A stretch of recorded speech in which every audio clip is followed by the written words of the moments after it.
امیر المومنین حضرت عمر فاروق رضی اللہ عنہ نے ایک مرتبہ شدید سرد اور تاریک رات میں ایک جگہ آگ کی روشنی دیکھی، چنانچہ وہاں تشریف لے گئے۔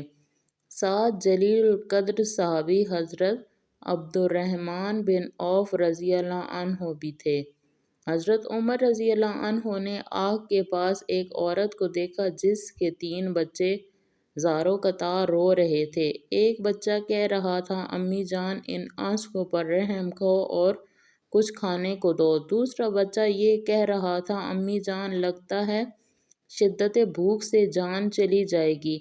تیسرا بچہ کہہ رہا تھا، امی جان کیا موت کی آغوش میں جانے سے پہلے مجھے کچھ کھانے کو نہیں مل سکتا؟ حضرت عمر بن خطاب آگ کے پاس بیٹھ گئے اور عورت سے پوچھا، اے اللہ کی بندی، اس حالت کا ذمہ دار کون ہے؟ عورت نے جواب دیا، اللہ اللہ، میری اس حالت کا ذمہ دار امیر المومنین عمر ہے۔ حضرت عمر رضی اللہ عنہ نے اس سے فرمایا، کوئی ہے جس نے عمر کو تمہارے حال سے آگاہ کیا ہو؟ عورت نے جواب دیا، ہمارا حکمران ہو کر وہ ہم سے غافل رہے گا۔ یہ کیسا حکمران ہے جس کو اپنی رعایا کی کچھ خبر نہیں؟ یہ جواب سن کر حضرت عمر فاروق رضی اللہ عنہ راتوں رات مسلمانوں کے بیت المال گئے اور دروازہ کھولا۔ بیت المال کا محافظ چوکیدار بولا، خیر تو ہے امیر المومنین؟ حضرت عمر نے اس کا کوئی جواب نہیں دیا اور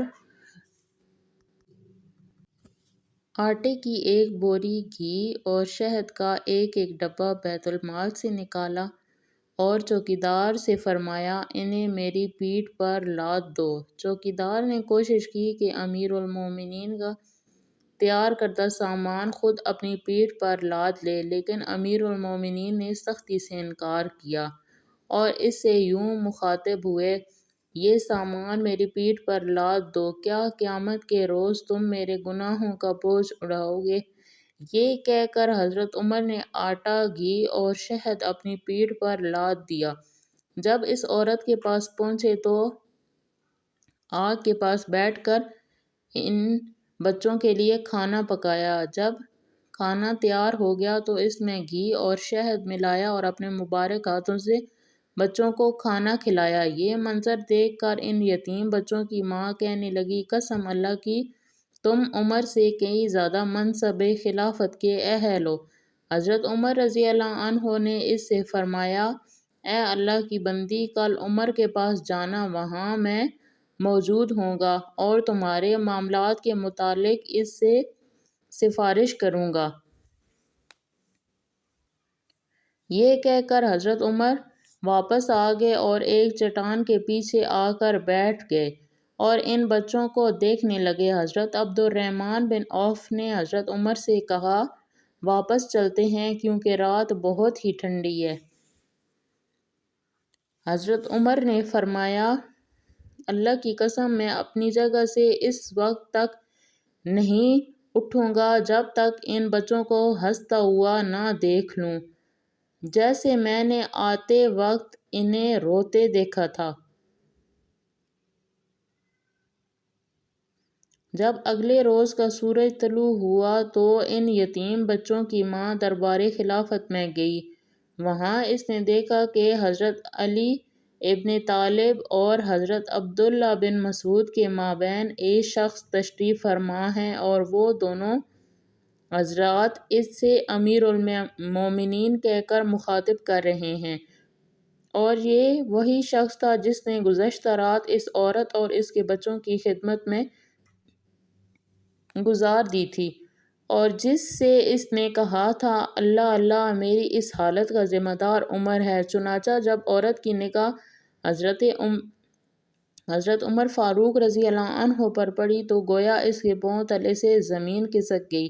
امیر المومنین نے عورت سے فرمایا، اللہ کی بندی، تیرا کوئی قصور نہیں، چل بتا تو اپنی شکایت کتنی قیمت کے عوض فروخت کرے گی؟ عورت گویا ہوئی۔ معاف فرمائیں۔